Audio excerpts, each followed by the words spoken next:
Hey guys, this week I'm going to be flipping these end tables. So these required a significant amount of prep work. I had cleaned them with hot water and vinegar and sprayed them with 2 coats of shellac before even putting my regular primer on.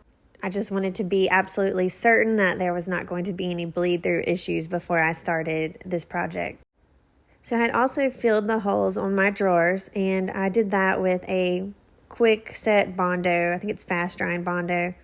And then here they are with their coat of primer, and now I can actually get started with the fun part. So my first layer is going to be a brown called Leather Bound, and I'm just mixing it with texture powder. I do not typically measure. I just usually eyeball it and go for a peanut butter consistency when I'm going for a finish like this. And the finish that I'm going for is more of an old world French country style look. So this texture layer is very important to achieve that. Something to keep in mind if you're trying something like this, you can always add more texture powder. You can't take it away. You would have to add more paint. So just be mindful of that, because I know none of us like to waste paint.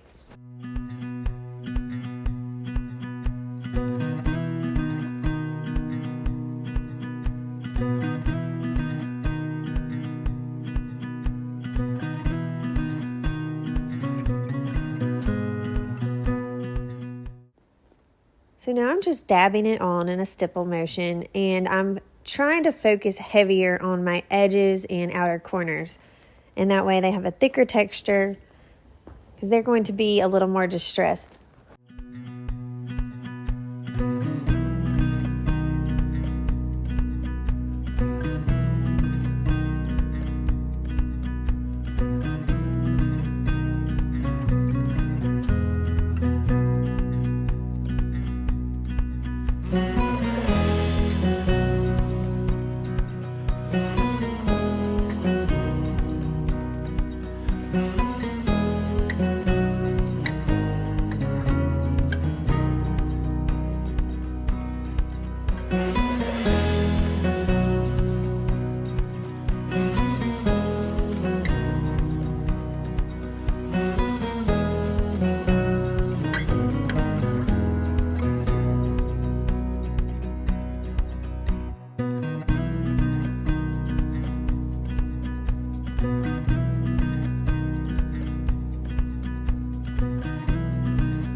So that layer's done and completely dried. I know they're not beautiful to look at yet, but I think they will be. Just kind of trust me here. Now I'm adding my next color very light-handedly, and this is called Sunday Tea. It's a very beautiful neutral color. I'm just doing small strokes. I'm not going for a very heavy layer here.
So now I've let that color completely dry, and I'm going to move on to my next step of sanding.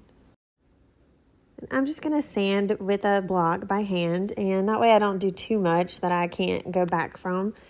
And I like to sand heavier on those edges that had the extra texture powder. That's going to reveal more of that brown undertone, which will give it more of the aged look that I'm going for.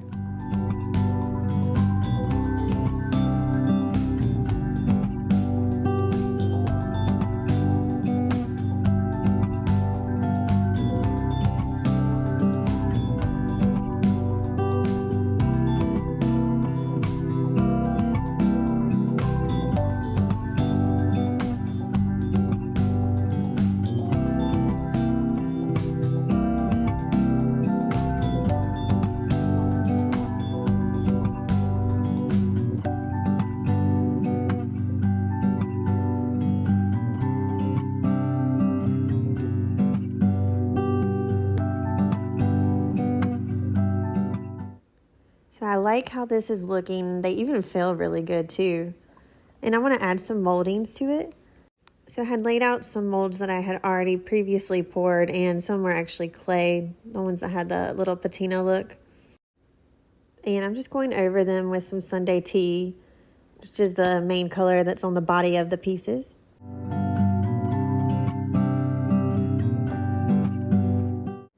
After they were all dry, I'm going back over them with the leather bound color, which was my base color.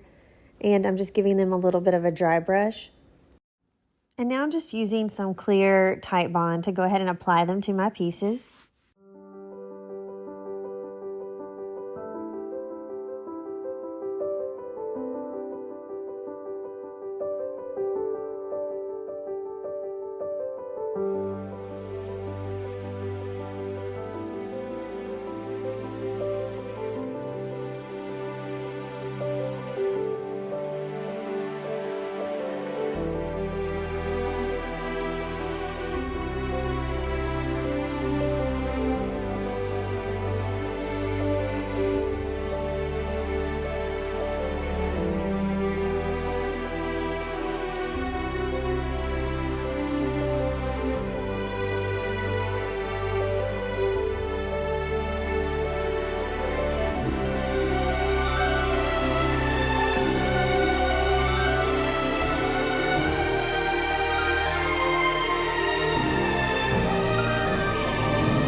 I decided to go with a clear wax sealer for these. I just want to give it that matte look, and clear wax is perfect for doing that.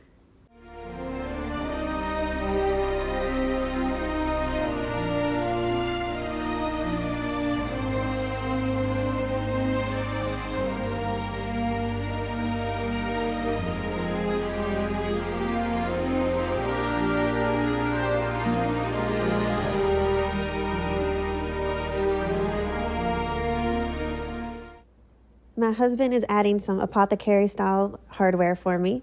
And then I'm just going to decoupage some tissue paper to the sides of the drawers just for a little extra detail. If you sell furniture like I do, these extra details start to help you stand out, especially if you're in a vendor booth mall. And I just applied this with decoupage gel from Redesign with Prima. I wanted to go ahead and add a little bit of gold paint as well to my molds. That way they would match the hardware a little bit better.